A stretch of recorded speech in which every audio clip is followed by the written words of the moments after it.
अगर आपको लगता है कि आने वाली लड़ाई बंदूक और टैंकों से लड़ी जाएगी तो आप गलत हैं। अगली जंग होगी चिप की, सेमीकंडक्टर की और तकनीकी पर कंट्रोल की। इस जंग में चीन ने एक ऐसा कदम उठा लिया है जिसने पूरी दुनिया की नींद उड़ा दी है। दरअसल चीन ने चिप बनाने वाली कंपनियों के लिए एक सख्त और खतरनाक नियम लागू कर दिया है। इस नियम से हड़कंप मचा हुआ है। इस वीडियो में हम आपको बताएंगे क्या इससे चिप वॉर शुरू हो सकती है, क्या ये अमेरिका को सीधी चुनौती है और क्या ये भारत के लिए खतरे की घंटी है। सब कुछ हम आपको विस्तार के साथ बताएंगे। नमस्कार, मैं सौरभ दीक्षित और आप देख रहे हैं विस्तक। चीन ने चिप बनाने वाली कंपनियों के लिए एक सख्त नियम लागू किया है। अब चीन में कोई भी सेमीकंडक्टर फैक्ट्री लगानी हो या पुरानी फैक्ट्री का विस्तार करना हो तो कम से कम 50% मशीनें और उपकरण चीन में बने होने चाहिए। सीधे शब्दों में कहें तो ये विदेशी मशीनें कम से कम करने और विदेशी निर्भरता खत्म करने की तैयारी है। ये नियम अभी सार्वजनिक नहीं किया गया है, लेकिन कंपनियों को सरकारी मंजूरी तभी मिलेगी जब वो टेंडर के जरिए साबित करेंगे कि आधे से ज्यादा उपकरण चीनी है। रॉयटर्स की रिपोर्ट के मुताबिक चीन का मकसद एकदम साफ है। चिप बनाने की पूरी सप्लाई चेन चीन के अंदर, दूसरे देशों पर जरा भी निर्भरता नहीं। और ये कदम अचानक नहीं आया है। साल 2023 में यूनाइटेड स्टेट्स ने चीन पर बड़ा हमला किया था। अमेरिका ने चीन को एडवांस एआई चिप और चिप बनाने वाले उपकरण बेचने पर रोक लगा दी थी। मतलब साफ था, चीन की तकनीकी रफ्तार को रोकना। लेकिन चीन रुका नहीं। चीन ने पलटवार की तैयारी शुरू कर दी।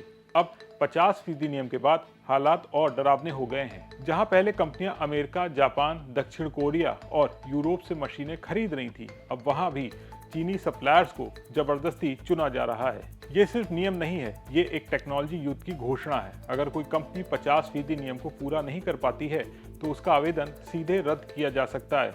हालांकि कुछ मामलों में थोड़ी नरमी है, खासतौर पर एडवांस चिप के लिए, क्योंकि अभी चीन के पास सबसे हाई लेवल मशीनें पूरी तरह से मौजूद नहीं है। लेकिन ये नरमी भी अस्थायी है।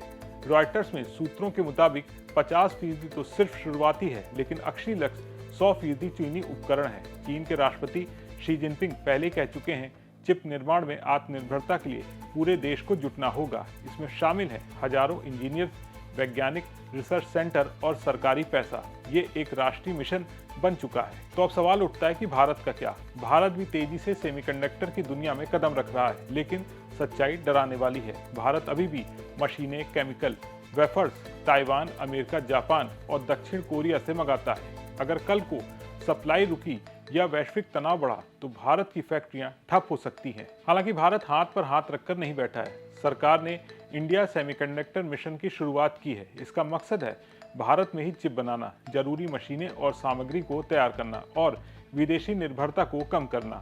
लेकिन सवाल ये कि क्या भारत उतनी तेजी से दिखा पाएगा जितनी तेजी चीन दिखा रहा है। सेमीकंडक्टर सिर्फ लैपटॉप या मोबाइल में नहीं चलती, बल्कि chip missile, drone, AI system, रक्षा उपकरण सब कुछ कंट्रोल करती है। जिस देश के पास चिप का कंट्रोल है, भविष्य उसी का है। कुल मिलाकर चीन का ये 50% नियम सिर्फ व्यापारिक फैसला नहीं है, सिर्फ कंपनियों के लिए नियम नहीं है, ये एक वैश्विक टेक युद्ध का बिगुल है। भारत के लिए ये एक चेतावनी है, मौका है और परीक्षा भी है। अगर समय रहते कदम नहीं उठाए गए तो आने वाले सालों में तकनीक के मामले में दुनिया दो हिस्सों में बढ़ सकती है। इस पूरे मामले पर आपका क्या सोचना है? क्या भारत इस रेस में चीन और अमेरिका को टक्कर दे पाएगा? कमेंट करके अपने विचार जरूर शेयर करें। वीडियो पसंद आया हो तो लाइक करें, शेयर करें और चैनल को सब्सक्राइब करना ना भूलें।